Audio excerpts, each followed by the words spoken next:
Hello बच्चों, let's see the question. The question says that secretin. तो यहाँ पर हमसे पूछा गया है सिक्रेटिन के मेनली फंक्शंस के बारे में। तो जान लेते हैं इस क्वेश्चन का की कंसेप्ट। इसमें हमसे पूछा गया है मेनली सिक्रेटिन के बारे में। तो सिक्रेटिन जो है ये एक डाइजेस्टिव हार्मोन है।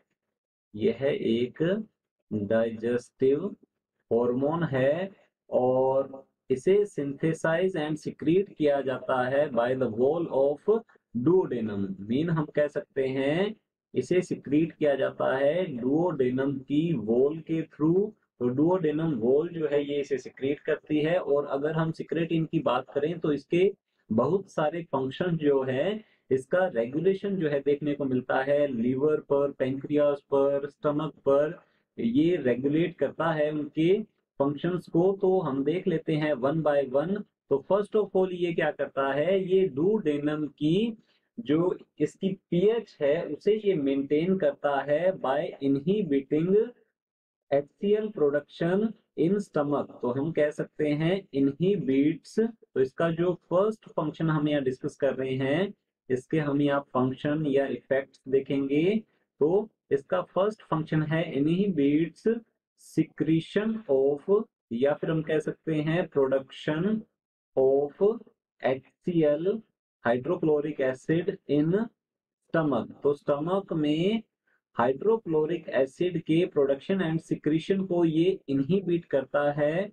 सेकंड जो है ये क्या करेगा, ये लीवर को स्टिम्युलेट करता है for the production of bile juice. तो हम यहाँ लिख सकते हैं stimulates liver liver for liver for bile production. तो ये लीवर को बाइल जूस प्रोडक्शन जो है उसके लिए स्टिम्युलेट करता है।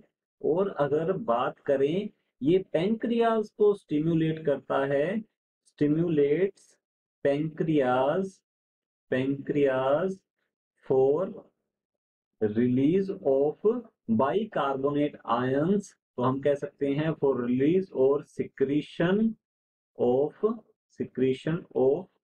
Bicarbonate ions. बाइकार्बोनेट आयंस के सिक्रीशन को ये स्टिम्युलेट करेगा थ्रू पेंक्रियाज। और ये अदर हार्मोन कोलसिस्टोकाइनिन जो होता है उसे भी स्टिम्युलेट करता है, उसके साथ भी कोऑर्डिनेशन में काम ये करता है। तो हम यहाँ लिख सकते हैं स्टिम्युलेट्स कोलसिस्टोकाइनिन, और जिसे हम कह सकते हैं सीसीके हार्मोन फॉर रिलीज ऑफ। तो ये सीसीके जो है, जो ये हमारे पास सिक्रेटिन डाइजेस्टिव हार्मोन है, ये स्टिमुलेट करेगा कोलसिस्टोकाइनिन को। और कोलसिस्टोकाइनिन जो है ये स्टिमुलेट करता है गोल ब्लैडर को फॉर सिक्रीशन ऑफ बाइल। तो हम कह सकते हैं secretion secretion of bile from from gall bladder gall bladder. तो गोल ब्लैडर जो है इसके इन्फ्लुएंस में ये सिक्रीट करता है बाइल को। तो ये इसके मेन फंक्शन है, इसके ये रेगुलेटरी इफेक्ट्स हैं। तो चलिए देख लेते हैं ऑप्शंस की ओर। ऑप्शन ए दिया गया है हमारे पास स्टिम्युलेट्स एंजाइम सिक्रीशन बाय पेंक्रियाज। तो हमारा ये जो ऑप्शन है ये रॉन्ग होगा, बिकॉज ये पेंक्रियाज को बाइकार्बोनेट के सिक्रीशन के लिए स्टिम्युलेट करता है, ये एंजाइम्स के सिक्रेशन के लिए स्टिम्युलेट नहीं करता। ऑप्शन बी है स्टिम्युलेट्स बाइकार्बोनेट सिक्रीशन बाय पेंक्रियाज। तो ये सही है। फिर आगे की ओर देखते हैं inhibits acid secretion in stomach. तो ये भी ठीक है, जैसे कि हमने अभी डिस्कस किया है फर्स्ट पॉइंट में स्टिम्युलेट्स बाइकार्बोनेट सिक्रीशन बाय लिवर। तो यहाँ पर ये लिवर को स्टिम्युलेट नहीं करता कार्बोनेट सिक्रीशन के लिए, ये स्टिमुलेट करता है पेंक्रियाज को। तो हमारा ऑप्शन बी जो है ये भी रॉन्ग होता है। ऑप्शन सी है हमारे पास stimulates acid secretion in stomach. तो हमारा ऑप्शन सी जो है ये भी रॉन्ग होता है, क्योंकि ये इनहिबिट करता है एसिड सिक्रीशन को in the stomach.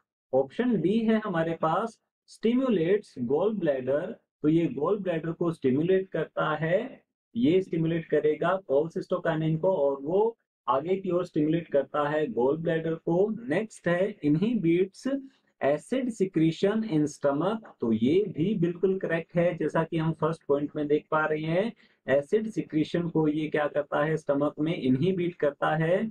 स्टिम्युलेट्स bicarbonate secretion bye pancreas. तो ये भी बिल्कुल करेक्ट है, जैसा कि हम थर्ड पॉइंट में देख पा रहे हैं। तो हमारा ऑप्शन डी जो है ये फाइनल आंसर होगा। Hope you understood it well. All the best. Thank you.